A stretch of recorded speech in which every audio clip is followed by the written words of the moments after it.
جعفر الطيار. جعفر الطيار حبيب النبي، حبيب علي.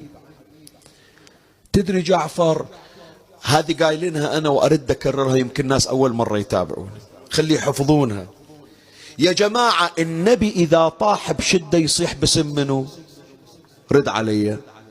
من يصير النبي بشدة ويستغيث إلى الله باسم منو؟ يصيح علي. الزهرة تصيح باسم منو؟ باسم علي. أهل البيت يصيحون باسم منو؟ باسم علي. علي من يطيح بشدة يصيح باسم منو؟ وجعفراه ولا جعفر لي اليوم. موضع استغاثة أهل البيت جعفر الطيار. فشوف الرواية شقد غريبة. الرواية يرويها العلامة المجلسي على الله مقامه عن الإمام الباقر في بحار الأنوار الجزء 22 صفحة 278. عن الإمام الباقر عليه السلام قال: قال رسول الله صلى الله عليه وآله: خلق الناس من شجر شتى. ردينا ذكرنا الحديث.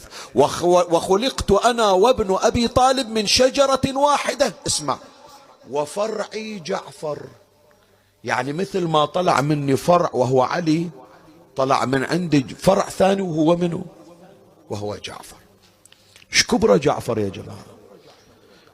لو تقرأ يوم اللي قتل جعفر ايش صار بالنبي وايش صار بعلي تعرف منزلة جعفر.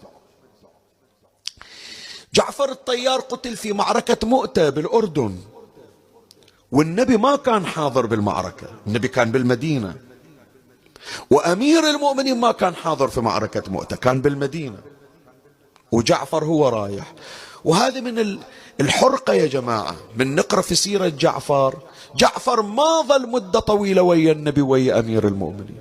بداية الإسلام النبي وداه مهاجر إلى وين؟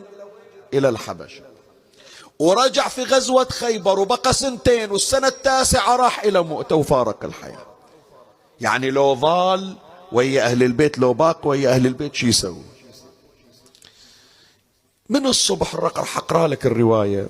من الصبح النبي صلى صلاة الصبح ووقف على حيله وقام يتوجه إلى جهة الأردن. شوية صعد النبي على المنبر وقام يقرأ مقتل جعفر. مو مقتل قديم، لا، سوالهم مثل الشاشة مثل التلفزيون، ويسولف لهم النبي ايش قاعد يصير، شي يصير بجعفر. وسوى النبي ذاك اليوم المسجد نياحة على جعفر الطيار. يذكر الرواية الشيخ المازندراني على الله مقامه في شجرة طوبى الجزء 2